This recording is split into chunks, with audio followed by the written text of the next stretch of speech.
Please share with our audience this evening what qualifies you to be a candidate for the office for which you are running. Share with us any details regarding your background, education, employment, or world experiences which have prepared you for this quest. You have 3 minutes, and we're starting with Allan.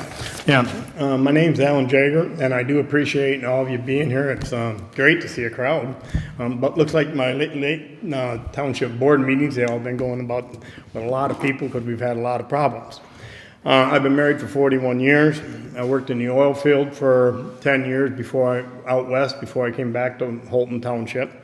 I have 2 children and 2 grandchildren, and one of my children was a teacher for Teach for America for 5 years, which is where you teach in poverty-stricken areas. So that gives us good experience. The other one works up to Alcola, or whatever it's called now. It's something different. But and that gives me a different experience of manufacturing and everything else. And I'm also I own Presses Development and Presses LLC, which is a demolition company around here. We own the land that Brookshire is sitting on now. We sold that to them a couple years ago to get out from underneath it. Like I said, I was a county commissioner, and I was the one that dead set against the jail. Now, the reason for that was because we didn't have the money in hand. All I ever wanted was us to get a millage in place, and then we'll build the jail. And now what we have is just an enormous headache. We have cut so many programs in Muskegon County. It's really bad. I'm currently the township supervisor, and I fight anything from just everything that has to do with farmers and small town life. So, which gets pretty difficult at times. Last week we dealt with motorcycles, and I got a big giant pit coming in for the biodigester. And there's obviously a lot of people who don't want it, but if you want these biodigesters, you want ways to clean up the earth, you're going to have other things to go with it. So everybody's not in my backyard, but I won't even allow it to be heard, basically, because the fact is we have a lot of farmers, we have a lot of waste, and we need to use it in our resources and redevelop them the best that we possibly can. Also, I'm a fighter. No matter what I do, I fight till I lose. So that's the way it is. I stick up for these programs. And one of my biggest problems is right now is the drain commissioner. And it's not going to get talked about in this meeting, but the drain commissioner is killing our farmers out here. And Fruitport Township and everybody else is getting hammered by it. We need to these laws are real old, and we have to change the laws. And you're only going to do that in Lansing. So we can't seem to do it here because the inner city doesn't understand what we're going through in this outer perimeter. But this is costing these farmers hundreds of thousands of dollars, and we just don't have it, and the people around us. So thank you. Thank you, Allan. Greg? Thank you. Thank you to Muskegon Community College for putting on this forum, as well as MLive here to report it. My background is a public servant. Over the past 15 years, I've been working in public policy. 8 of those with Congressman Pete Hoekstra and 7.5 with Congressman Bill Huizenga. And it's my job to go in the communities, listen to what the issues are here, understand those issues, and try and find the problems or try and find solutions to those problems. That's what my career's been about. I enjoy serving. I enjoy helping others. A lot of what you don't see in a position like this is helping constituents every day with problems with their government. You hear about the fights happening in Lansing, about policy, but every day we work to help constituents solve issues that come up and work through that red tape to help them. And that's what I hope to bring to the table as well. On top of that, I've had the honor of being the school board president for 3 years at Western Michigan Christian. I've had the honor of being on the board of United Way of the Lakeshore, understanding again the issues that are going on in our community and different ways of approaching those problems to help those people in need. But let's start right here in this building with the community college. It's a prime example of what we have seen over the past few years of Michigan's comeback and Muskegon's comeback. And that's what I want to be a part of as well, is continuing that comeback. But the school also represents a challenge that we have as state and for the area, and also an opportunity we have for the state and in the area. And that's about talent. And how do we make sure we have the talent to fulfill those jobs that our employers desperately need so that we can continue that comeback. And right here is one of the crown jewels of Muskegon to help with that. This school right here was ranked the best community college in the state. And we need to keep that, and we need to use that, and we need to build upon that for our community to continue to succeed. Again, to start, to get those kids into the college, we've got to focus on education. And what I bring to the table is probably a focus on early education. And I want to do stuff on child care level to reduce the bureaucracy so that private providers and we can have affordable and quality child care here. We'll talk about infrastructure shortly and plans for that, and agriculture. But I'm happy to be here. I've been endorsed by Right to Life of Michigan, the local Chamber of Commerce collaborative here, as well as Michigan Farm Bureau. And that's what I bring to the table. Thank you. Greg. These questions are in envelopes that don't explain what they are, and so I just pulled them out one at a time.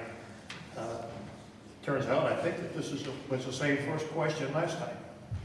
Government pension reforms have been a topic for legislative action in Lansing for the past 8 years.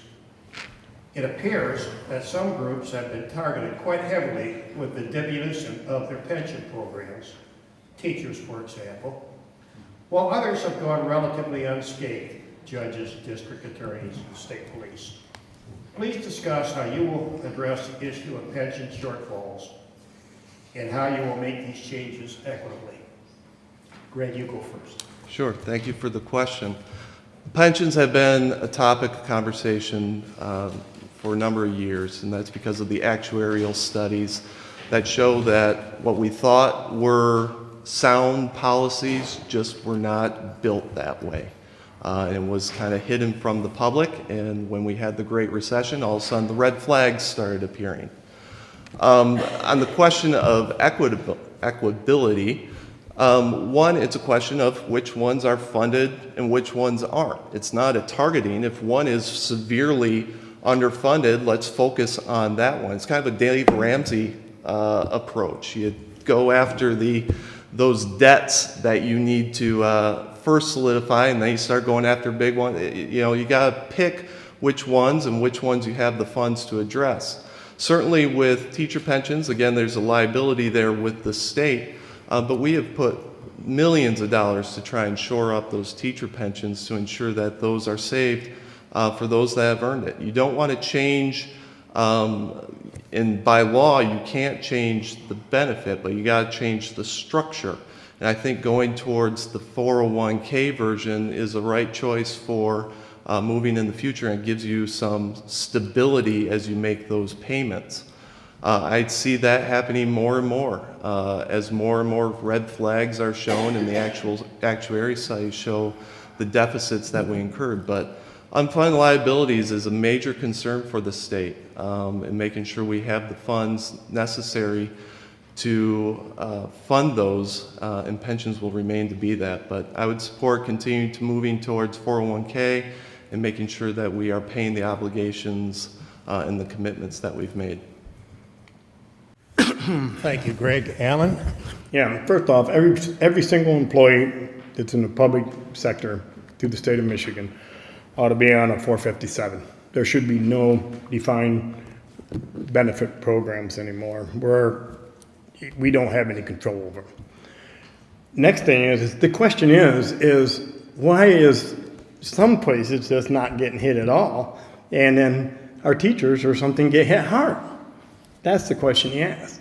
I don't care. I think the higher up you are, the bigger the cut you ought to make. They're the ones that have been enacted all these laws that are creating the problem we have. They're allowing it to happen. So if you're a teacher, they already make so little when you're starting out. I personally don't think that's a good place to go. But some judge making $350,000, $400,000 a year sitting over there in Lansing, it don't bother me to cut the heck out of him. And right now, that's exactly what we're doing. We're giving, we take from the weakest and give to the most. And we need our teachers more than I need the judges. We have to be able to teach our third graders. Basically, that's where I'm at. Is we have to start making the cuts. That's all there is to it. And make it so. I'm going to tell you what happened to me. I go to work for the county and they put us on a 457. And that 457, we were the last, no more defined contribution. So what they did was they gave me $2,000 every year to 6%. But see, since I was a politician, we got lucky. They gave me another $2,000. So I might as well have been on the worst, one of the pension plans that are destroying it. I'm watching all the county people get laid off or get their pensions cut completely almost off, and I got a bonus just because I was a politician. That's what they're doing to you down there. So when they try to say, oh, we're going to cut these guys too, no, they find other ways to make the rich get richer. And they find a way for a $35,000 a year teacher to get poor. And that's what's wrong. Thank you. Thank you. Thank you, Allan. And Allan, you're first on this question. Sure. The state of Michigan recently implemented a new plan which requires all third graders to read at grade level or suffer being retained. What is your position on this issue? How would you assure parents and the public that this is not another initiative which is merely designed to meddle with the education system and to assist the large testing corporations like ACT or SAT? First off, we have way too much people thinking over in Lansing and even in our school, in our MTA thing here. We don't have near about enough thinking out of our teachers. We should be putting it all back in the hands of our teachers and our local school boards. Let them decide how in the heck to get these kids. I learned that way, and you know what? I made it. But when you start holding all these kids back, I was 6 years old by the time I got started in the first grade because I was born in December. Then I flunked a grade. Well, now you're asking me to graduate at 19 and a half. Well, how'd that work out for them? I made it to 10th grade. So that doesn't work either. So the fact of the matter is, well, we had, I'm trying to think of how I want to put this.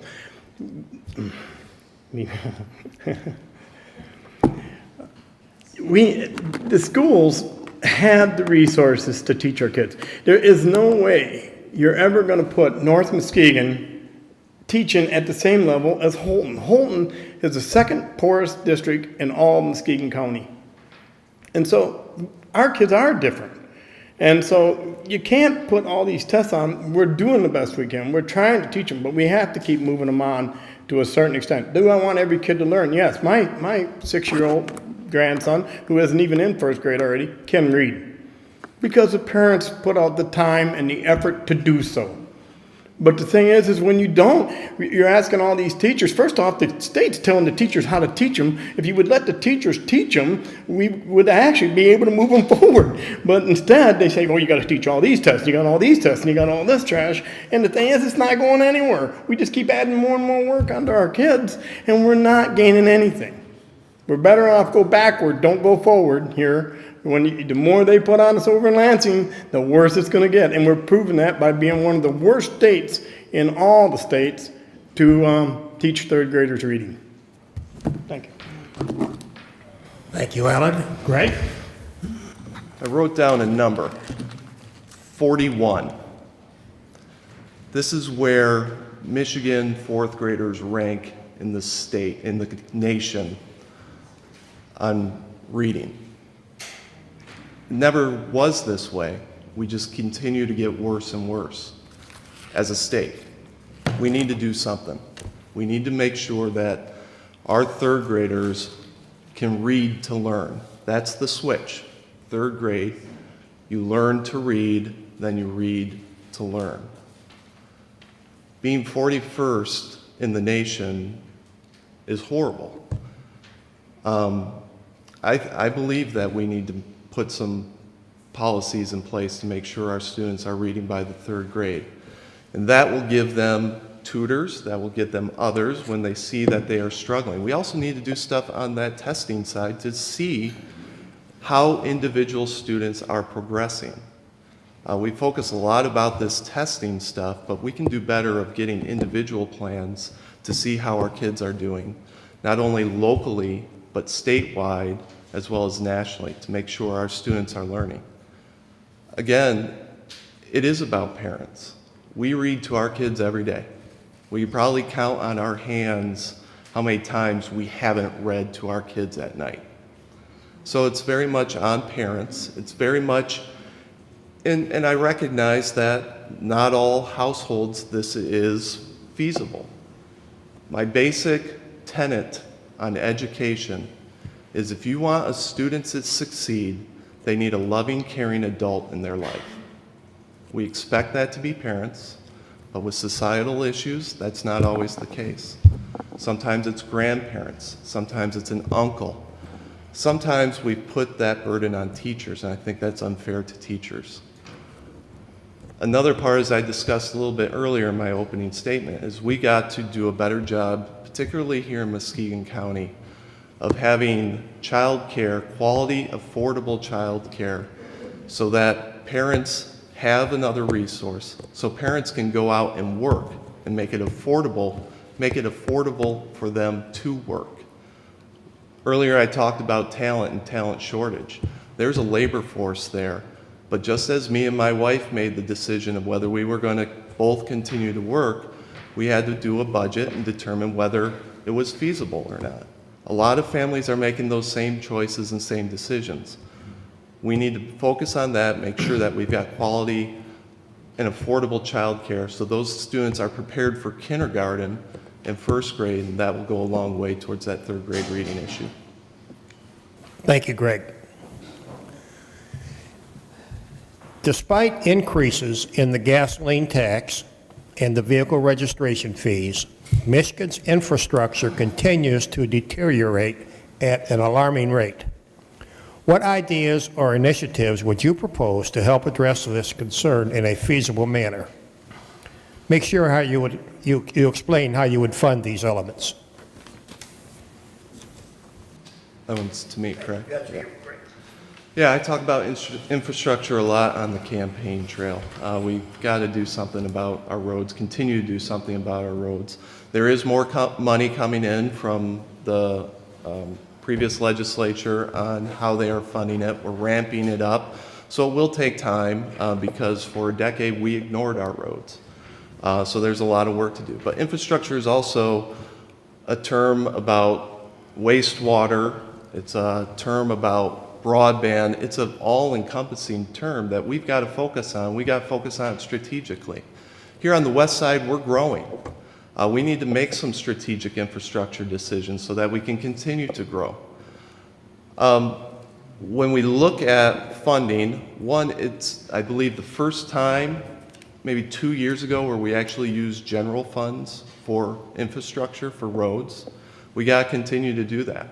It's a priority. It needs to be a priority for us, and if it's a priority, we should use general funds to help with it. Now, that's not codified in the law, so I would continue to support Snyder's plan to ensure that dollars from general fund are used to continue to strategically fund infrastructure. Another issue that, from what I hear when you go to Lansing, you're not allowed to touch, is PA 51. PA 51 is what governs our funding structure for road funding. You know why it's called PA 51? Public Act from 1951. That's what's governing our road decision making. Maybe we can take a look at that. I would go in and put some political courage behind that and say, let's go in here, let's see if we can get something done, particularly for here on the west side. Infrastructure has a direct correlation on our economy, on our manufacturing, on commerce. We need to make that a priority and try and get more of those dollars here on the west side. In the grand scheme of all is we got to stop sending our money to the federal government.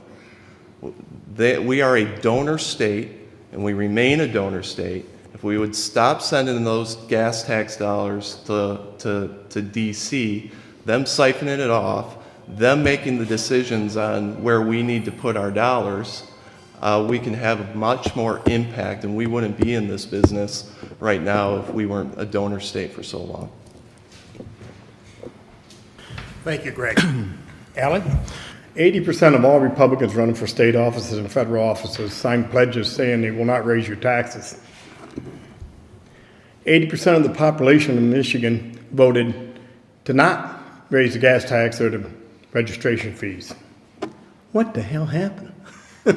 I would say them pledges mean zero to anybody. I won't even sign a pledge because they mean nothing. They're nothing but lies.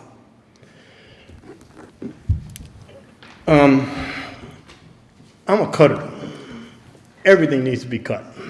There is just no doubt about it. In my township, we had a $10,000 road fund, and we only have a $300,000 budget, so you got to keep the numbers small here.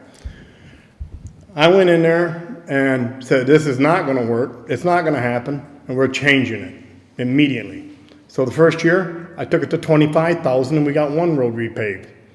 This year, we took it to $35,000. We've actually spent $65,000 and repaved every single road in Holton Township in the downtown area. Now that ain't all of them, but it's a start. But you know how you get there? You cut, and you cut deep. And you don't raise people's taxes, and then you don't do any roads. That ain't gonna work. It just doesn't fire.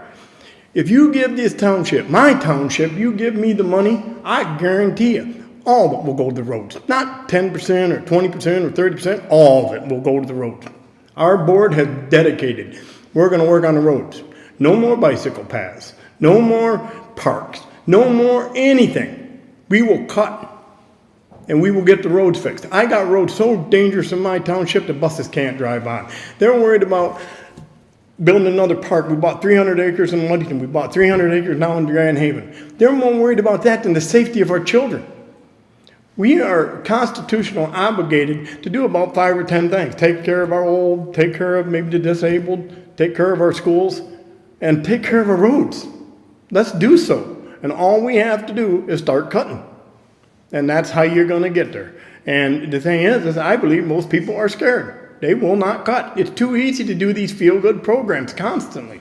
And sooner or later, I can get every road in Muskegon County fixed. I can get all the roads fixed. All you got to do is put it forth. And the next thing is they have made it so hard for, I own a local business. They have made it so hard for me to even bid a state contract anymore. You can't do it. So all you get is these big giant companies. Well, they're all full of work because they got all the work. And no one that's a small company like mine is going to have any jobs because they're not going to allow me to have them. So they have made it so, they have just made it so we're really running out of shortage of workers because of the fact of what they've done to companies like mine. Thank you, Allan. And Allan, this next question, you start. Sure. You want to take a breath? No, I'm good to go. You can hear me ramble, I'm good. One of the most significant expenses which state government grapples with is the cost of essential support programs for our most indigent population. What are your thoughts on assisting those who fall into the subsistence level programs? What should the state government's role be in helping the poor and the elderly?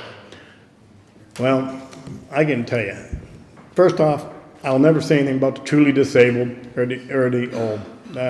We have, my mother-in-law lives on a fixed income, and I mean, we help her a lot, and the whole family does to make sure that she can make it. So they need everything they can get their hands on out there. But you know what? When I talk about cutting, here we are. How many programs are we going to start? We have decided that it's okay to feed these 10 people forever, but we're going to let our kids be in schools that ain't safe, that ain't got metal detectors going in them. I don't see how we can not have our schools safe. We deliberately make it so our schools ain't safe by giving all this money over here all the time because they can ask you for more money for the schools because now you can say, oh, the kids need it. If you truly don't want to work or if you want to do drugs all day long or whatever, you make these choices in your life. And if you take and make a bad choice, you're going to pay for it for a very long time. If you do not save $10 out of your paycheck every week toward retirement, you are made a bad choice. And it's going to cost you somewhere down the road. I plan for retirement. I put money away. By gosh, and like I say, I don't have no education, but I go out and work hard every day. Don't matter what it is. I can work in Walmart, I can scrub the sewer systems, I can do whatever it is you want me to do to make a living, but I will do it. And I'm not going to help all these people forever and ever and ever that don't want to help themselves. You have got to do it on your own, son. And we need infrastructure fixed in this thing. We need that bridge built to Windsor. There's a lot of things we need. And if we do not put forth the effort of cutting, we're not going to get there. And I don't want them coming to me and saying we need another road tax. That's just BS. We got the money. Thank you, Allan. Greg? Yeah. We need to help those that truly need the help, those indigent populations that need support. And that's the grand debate with the proper size and role, scope of government really comes to this issue of how do you help those that are truly in need. Us as conservatives and Republicans have a different idea than the opposing party, progressives and liberals. As we said, we need to make sure that there's personal responsibility. One of the concerns that I have is kind of the mission creep of these programs that we set up, whether it's Medicaid, Medicare, food stamps. A lot of these programs are from the federal level and then are placed as the state as the administrator. And we keep on expanding these programs.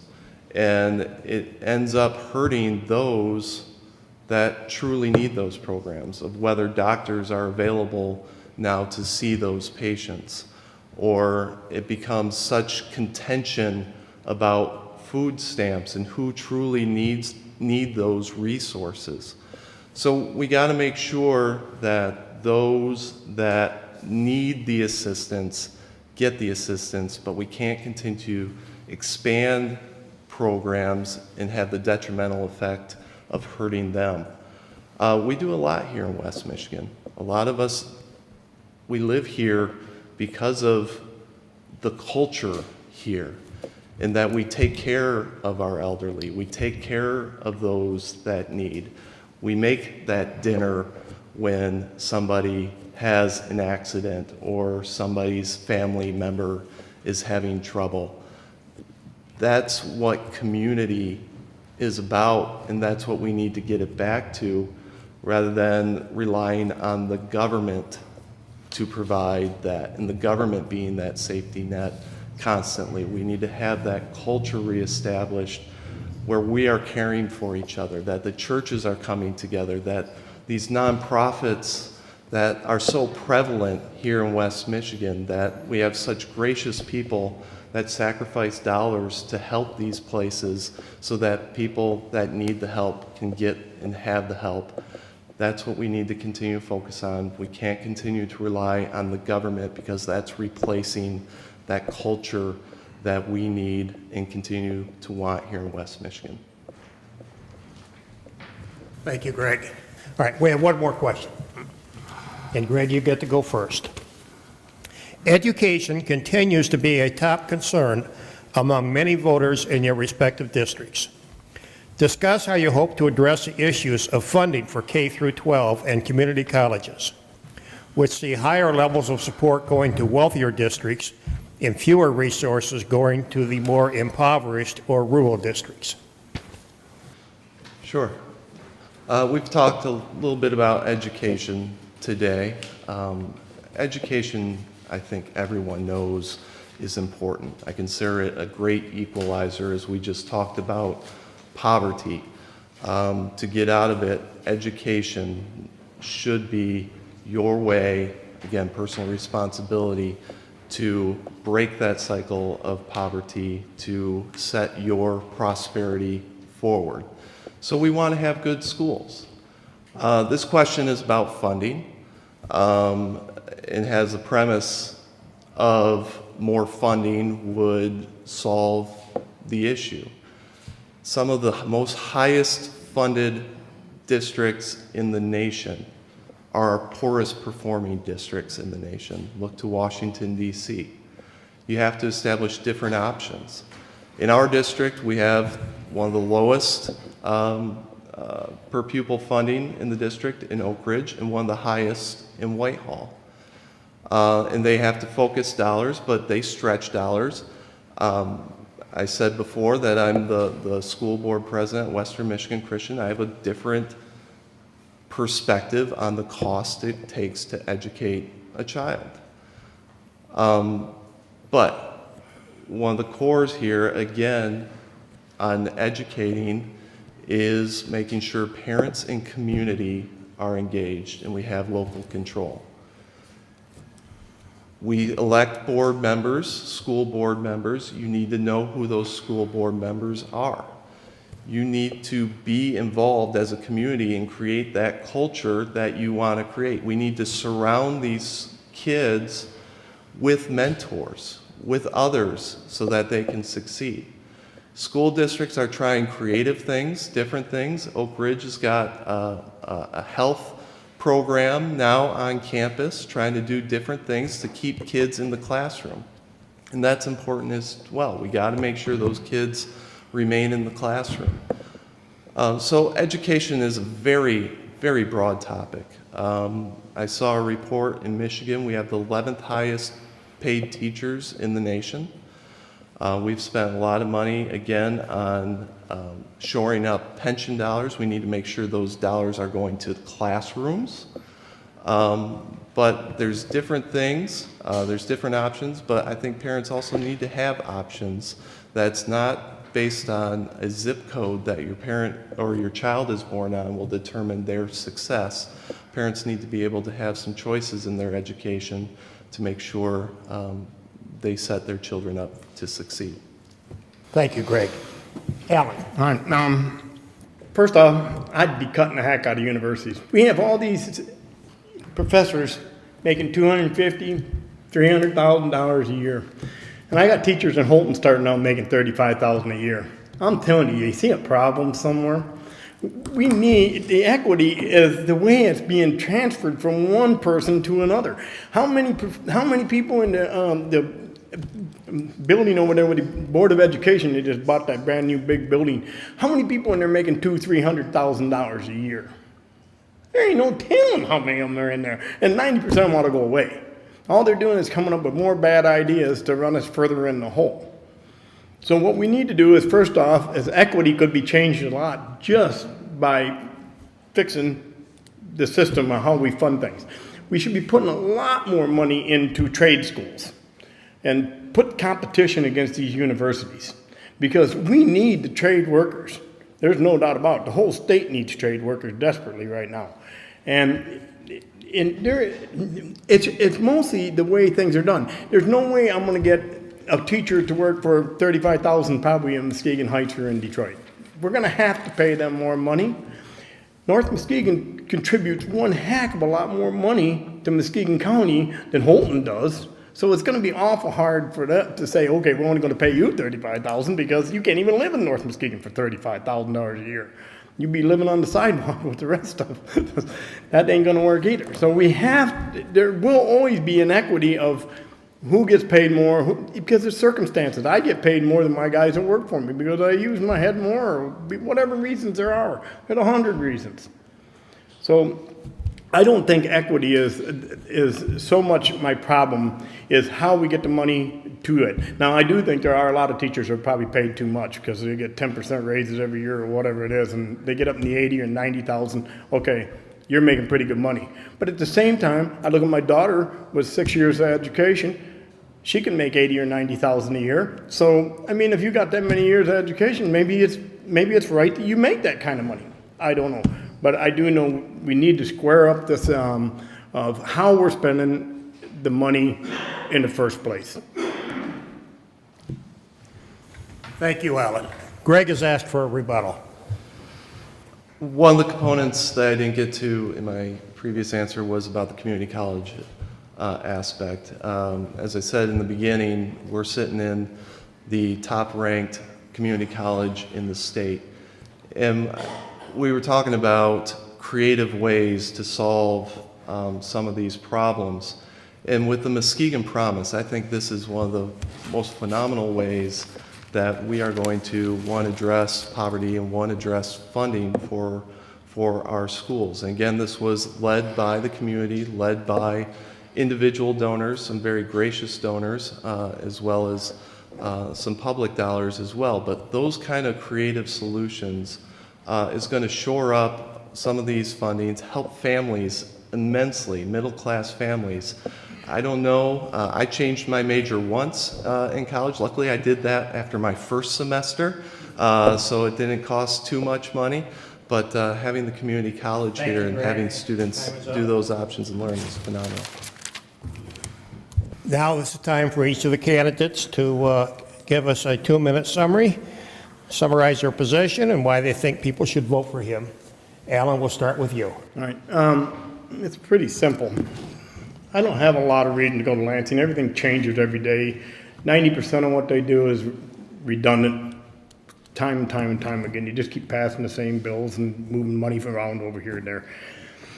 But there are a couple laws that need to be changed. The Drain Commission Code is terrible. And the outer perimeter, our roads are so bad, and they even in the heights and everything else. We need to work on this, you know, with all of our might, there's no doubt. But what I am is a cutter and a deregulator.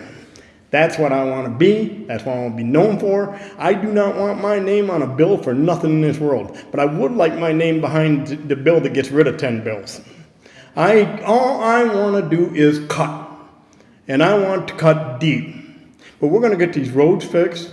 And we're going to pick our schools up so they can have... Every school should have a metal detector in it. We can get 20,000 people into a building in New York City in a matter of 15, 20 minutes at 9 o'clock in the morning. We can't get our kids into school without them carrying guns. This is a crazy, crazy situation. We should put metal detectors in the schools. We're not going to get rid of the guns. We got to get past that. That's not going to happen.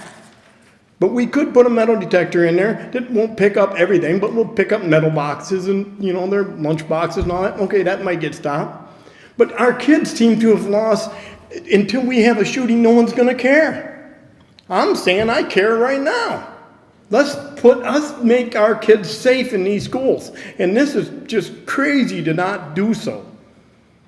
And so what we got to do is start cutting, getting back to the principles of what our government was set up for about the 5 things, you know, elderly, disabled, road, infrastructure it should be, education for our children. These are what it's all about. It's not about the 200,000 other things that they do over there in Lansing. Thank you, Allan. Your time is up. Greg, your final words. Thank you. Thank you again for MCC for putting this on. I once went to a chamber meeting and the speaker challenged people, instead of put on your resume 3 words that describe you. You get kind of the background of the resume, but it really doesn't tell you who you are. I haven't gone to the resume part, but when I do interviews and such, I talk about that. And the words I use to describe myself are a leader, a servant, and a problem solver. It drives my wife crazy when she just wants somebody to listen and I'm trying to solve the problem. But that's what I do, that's what I bring to the table, that's what I've done for this community. I can probably throw a stone around in this area and hit something I've been involved with at a federal level to help this community and rejuvenate this area.